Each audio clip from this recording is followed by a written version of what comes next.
नमस्कार साथियों, आज हम आपके लिए एजुकेशन से जुड़ा हुआ एक वीडियो लेकर आए हैं। इस वीडियो में हो सकता है कि बहुत ज्यादा आपको एडिटिंग ना मिले, लेकिन जानकारी पूरी मिलेगी।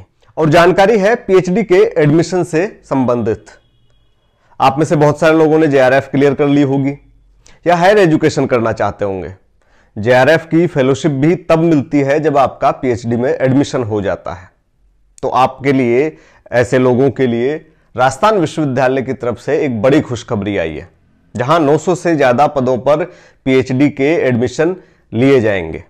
अब आपके मन में बहुत सारे सवाल होंगे कि तारीखें क्या है, फॉर्म भरने का प्रोसेस क्या है, क्या क्या डॉक्यूमेंट्स की आवश्यकता पड़ेगी, या सिलेक्शन का प्रोसेस क्या है, किस तरह से सिलेक्शन होगा। और भी बहुत सारे आपके मन में सवाल होंगे कि सीटें कितनी है, कौन से डिपार्टमेंट में कितनी सीटें आई है, विश्वविद्यालय में कितनी सीटें हैं, या रिसर्च सेंटर्स जो हैं उनमें कितनी सीटें हैं। तो इन सभी सवालों का जवाब इस वीडियो के जरिए हमने देने की कोशिश की है। और फिर भी अगर कोई सवाल आपका बच जाता है तो आप कमेंट करके हमें अपना सवाल भेज सकते हैं। हम कोशिश करेंगे आपके सवाल का जवाब देने की। नमस्कार, मेरा नाम राजेंद्र सिंह धरतीपुत्र है और आप देख रहे हैं राजगाथा, गाथा समाज की। और समाज की इस गाथा में हम आज राजस्थान विश्वविद्यालय में पीएचडी के नोटिफिकेशन को लेकर बात करने जा रहे हैं। तो सबसे पहले हम ये जान लेते हैं कि कौन कौन सी तारीखें इस पीएचडी के एडमिशन को लेकर आपके लिए महत्वपूर्ण है, जिनका आपको पता होना चाहिए। तो 29 जनवरी आखिरी तारीख है पीएचडी का फॉर्म भरने की, ऑनलाइन फॉर्म की। और 5 फरवरी को आपका एडमिट कार्ड आ जाएगा। उसके बाद 10 फरवरी को आपका पीएचडी का एंट्रेंस एग्जाम होगा। 2 पेपर होंगे, दोनों एक ही दिन होंगे। उसके बाद में 14 फरवरी को रात में 12 बजे तक आपकी जो भी कोई शिकायत वगैरह है वो आप विश्वविद्यालय को मेल कर सकते हैं। मेल आईडी है unirajpat@gmail.com, unirajpat@gmail.com।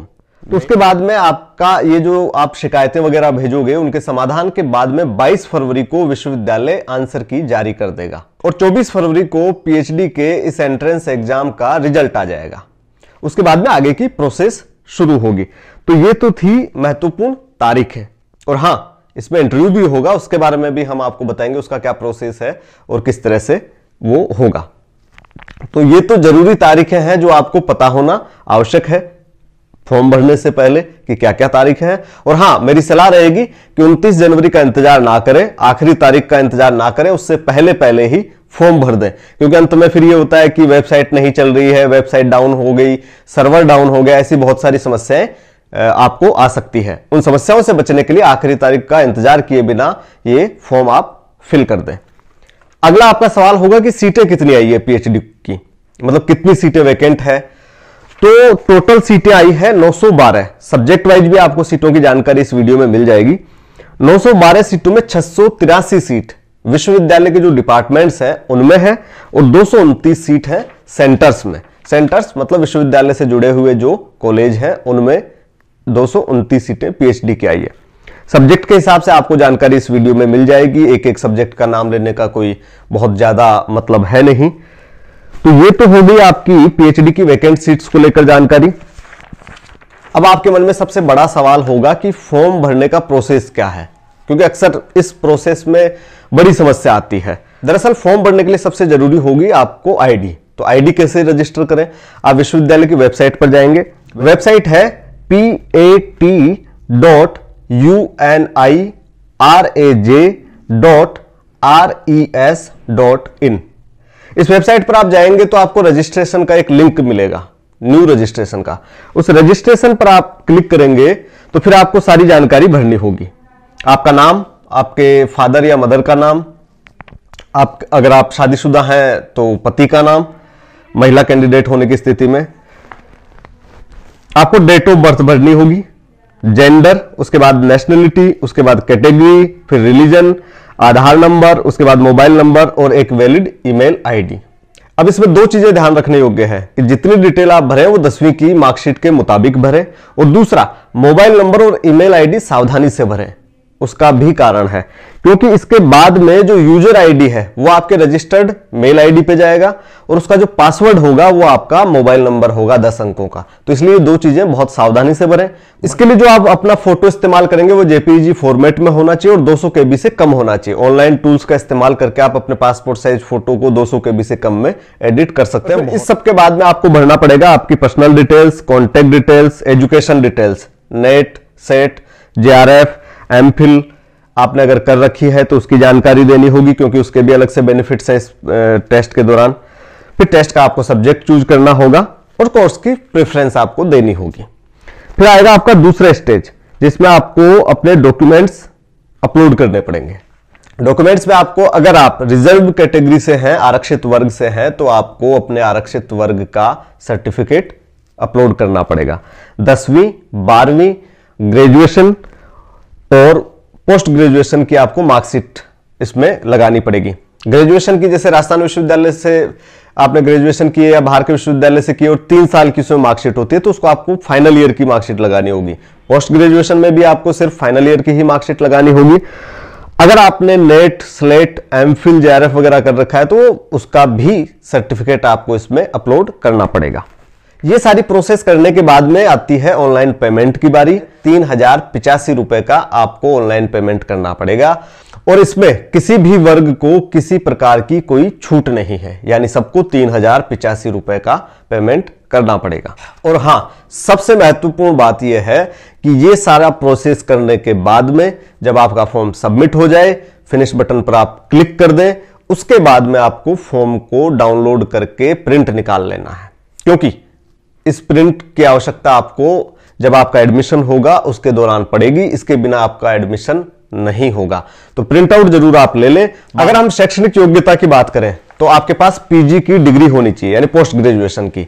हां, अगर आप पोस्ट ग्रेजुएशन के लास्ट सेमेस्टर या लास्ट ईयर में है तब भी आप अप्लाई कर सकते हैं। बस ये है कि जब आपका एडमिशन हो जाए उससे पहले आपके पास सारे रिजल्ट्स और डॉक्यूमेंट्स होने चाहिए। तो शैक्षणिक योग्यता में आपको पीजी में न्यूनतम 55% मार्क्स होना जरूरी है। अब इसमें आरक्षित वर्गों को 5% की छूट है, SC, ST, OBC और MBC के नॉन क्रिमिलियर्स को और EWS वर्ग को। अब कुछ लोगों के मन में यह भी सवाल होगा कि मैंने तो JRF कर रखी है या नेट कर रखा है, तो क्या मुझे परीक्षा से छूट मिलेगी? तो ऐसा बिल्कुल नहीं है। परीक्षा सभी को देनी होगी। परीक्षा देने के बाद ही आपका एडमिशन होगा। और परीक्षा का क्या रोल है? 70% मार्क्स आपके इस टेस्ट के जुड़ेंगे और 30% इंटरव्यू के। इंटरव्यू के मार्क्स का किस तरह से विभाजन होगा वो भी मैं आपको इस वीडियो में बताऊंगा।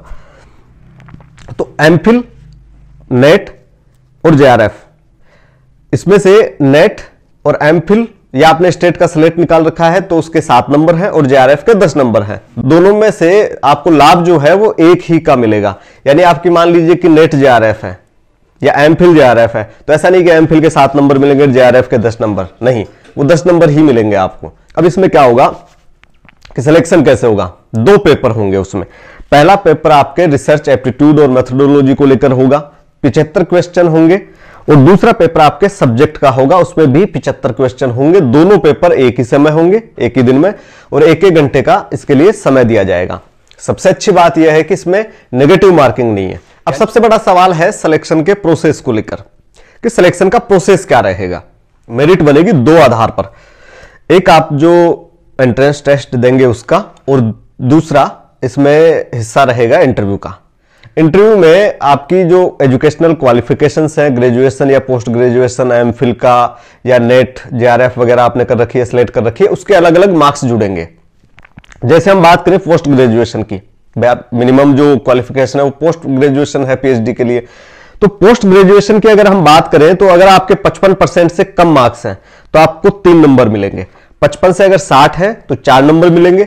60 से अगर 65 है तो 5 नंबर मिलेंगे। 65 से अगर 70 है तो 6 नंबर मिलेंगे। और अगर 70% से ज्यादा आपके मार्क्स हैं ग्रेजुएशन में तो आपको 7 नंबर मिलेंगे। ठीक इसी तरह अगर अंडर ग्रेजुएशन के दौरान आपको 48% से कम मार्क्स मिले हैं तो आपको इसका कोई बेनिफिट नहीं मिलेगा, कोई वेटेज इस टेस्ट में नहीं मिलेगा। लेकिन 48 से 60% मार्क्स वालों को 2 नंबर मिलेंगे, 60 से 65% मार्क्स वालों को 3 नंबर, 65 से 70 वालों को 4 नंबर, और 70% से ऊपर जिनकी ग्रेजुएशन में परसेंटेज होगी उनको 5 नंबर का यहां पर वेटेज दिया जाएगा। और हां, 12वीं के परसेंटेज का भी यहां पर वेटेज है, लेकिन अगर 12वीं में आपके फर्स्ट डिवीजन से कम मार्क्स हैं, यानी 60% से कम आपके मार्क्स हैं, तो उसका कोई वेटेज नहीं मिलेगा। लेकिन 60 से 70% मार्क्स होने की स्थिति में 1 नंबर, 70 से 80% की स्थिति में 2 नंबर और 80% से ज्यादा होने की स्थिति में आपके 3 नंबर इसमें जोड़े जाएंगे। अब ये तो हो गया आपके एजुकेशनल क्वालिफिकेशंस जो है उसके अंकों का विभाजन। अब आपके दूसरे जो नंबर जोड़े जाएंगे वो जोड़े जाएंगे आपके सर्टिफिकेट जो हैं, नेट, स्लेट और एमफिल अगर आपने कर रखी है तो उसके भी आपको नंबर मिलेंगे, वो है 7 नंबर। और हां, एक ही का मिलेगा, मतलब ऐसा नहीं कि आपने अगर नेट भी कर रखी है, स्लेट भी कर रखी है और एमफिल भी कर रखी है तो 21 नंबर नहीं मिलेंगे, 7 नंबर मिलेंगे। तीनों में से एक करने की स्थिति में भी और तीनों में से तीनों कर रखी है तो भी आपको 7 ही नंबर मिलेंगे। अगर आपने जेआरएफ पास कर रखी है तो उसके आपको 10 नंबर मिलेंगे। फिर आपको ये 7 नंबर नेट, स्लेट और एमफिल के नहीं मिलेंगे, जेआरएफ के हिस्से के 10 नंबर आपके इंटरव्यू में जोड़े जाएंगे। अब इंटरव्यू का आता है तीसरा हिस्सा 20 नंबर का, जिसमें 10 नंबर का प्रॉपर इंटरव्यू है और 10 नंबर की आपको सिनॉप्सिस जिसे कह सकते हैं, तो इस सिनॉप्सिस की आवश्यकता आपको इंटरव्यू के टाइम पर पड़ेगी और ये सिनॉप्सिस आपके चयन में बहुत बड़ी भूमिका निभाएगी। अब जैसे कुछ सवाल हो सकते हैं कि कास्ट सर्टिफिकेट अगर हम अपलोड कर रहे हैं तो कितना पुराना होना चाहिए, तो ईडब्ल्यूएस वालों के लिए उसमें एक प्रावधान है कि वो 1 साल से ज्यादा पुराना नहीं होना चाहिए। SC ST OBC के लिए ऐसा कोई प्रावधान विश्वविद्यालय ने अभी हाल फिलहाल में तो रखा नहीं है और इस एमपेट में तो कम से कम नहीं रहने वाला है। अब किसी का होता है कि फाइनल ईयर में अगर कोई विद्यार्थी है पोस्ट ग्रेजुएशन के, तो क्या वो अप्लाई कर सकता है? मैंने पहले भी कहा है आप अप्लाई कर सकते हैं, लेकिन एडमिशन होने के बाद में, एडमिशन के टाइम पर आपके पास आपका रिजल्ट होना चाहिए फाइनल ईयर का। पोस्ट ग्रेजुएशन में अगर आप ईयर वाले सिस्टम में है तो फाइनल ईयर का, और सेमेस्टर के सिस्टम में तो आखिरी सेमेस्टर का रिजल्ट तब तक आ चुका होना चाहिए। अगर आपका रिजल्ट एडमिशन के टाइम तक नहीं आता है तो फिर आपको एडमिशन नहीं मिलेगा, ये आप ध्यान में रखें। अब इसमें 2 चीजें हैं कि फाइनल अगर आपका सिलेक्शन हो गया है तो आपको हार्ड कॉपी जमा करानी होगी, उसके बिना आपका एडमिशन नहीं माना जाएगा। और दूसरी सबसे महत्वपूर्ण बात है कि ये जो हार्ड कॉपी रिसीव करने की जो आखिरी तारीख है वो 3 मार्च 2024 तक आप अपने डिपार्टमेंट में जाकर हार्ड कॉपी हासिल कर सकते हैं। अगर आपके कुछ और सवाल हैं तो आप कमेंट करके बता सकते हैं। और उसके अलावा विश्वविद्यालय की मेल आईडी है, वो आप ध्यान से नोट कर लें। उस पर अगर आप मेल करते हैं तो आपको रिप्लाई अवश्य आएगा। अभी हाल फिलहाल में नए कुलपति की नियुक्ति हुई है और बहुत साफ सुथरे ढंग से ये चयन प्रक्रिया भी चल रही है, बहुत अप टू डेट तरीके से चल रही है। तो पूरी उम्मीद है कि आप अगर मेल करते हैं तो उसका भी जवाब आपको मिलेगा। तो उसके लिए मेल आईडी है unirajpat@gmail.com, यानी unirajpat@gmail.com। इस मेल आईडी पर आप अपनी जो भी समस्याएं हैं, उलझन है, सवाल हैं, वो आप डाल सकते हैं। विश्वविद्यालय की तरफ से आपको रिप्लाई आएगा। वेबसाइट मैंने आपको बता ही दी है। तो ये आपके पीएचडी के एडमिशन को लेकर था, लंबे समय बाद में आई है और इसलिए इसका नाम भी है यूनिराज पैट 2021 और 22। और हाँ, सीटें भी कम नहीं है, 900 से ज्यादा सीटें हैं। आपने जेआरएफ अगर कर रखी है तो भी आप अपनी फेलोशिप हासिल करने के लिए राजस्थान विश्वविद्यालय के इस पीएचडी एंट्रेंस टेस्ट में हिस्सा ले सकते हैं। अगर आपकी जेआरएफ नहीं है तो एडमिशन लेने के बाद निकट भविष्य में आप जेआरएफ कर सकते हैं, अच्छी खासी फेलोशिप उसमें मिलती है। अगर आप दोनों ही चीजें नहीं है तो राजस्थान विश्वविद्यालय में नॉन नेट फेलोशिप की भी व्यवस्था है, वो एक अलग जानकारी है, वो फिर कभी हम आपको देंगे। तो ये जानकारी आपको कैसी लगी ये कमेंट करके हमें जरूर बताएं और मेरी तरफ से आप सबको इस एग्जाम के लिए शुभकामनाएं। नमस्कार, जय हिंद।